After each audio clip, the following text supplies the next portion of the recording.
মেয়েদের জীবন বড়ই অদ্ভুত। মেনে নিতে নিতে আর মানিয়ে চলতে চলতেই জীবন শেষ। লোকে বলে মেয়েদের কোনো বাড়ি হয় না।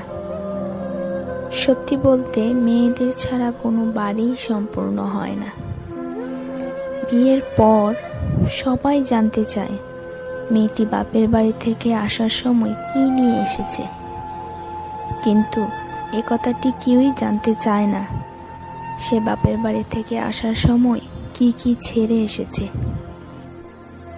বাবার বাড়িতে যে মেয়েটি মায়ের অল্প কথায় অভিমান করে বসে থাকে, শ্বশুর বাড়িতে সেই মেয়েটি অনেকের অনেক কথা চুপ করে মুখ বুজে সহ্য করে।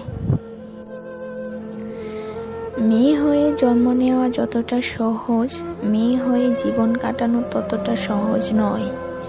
মেয়েরা চাইলেই নিজের সব স্বপ্ন পূরণ করতে পারে না।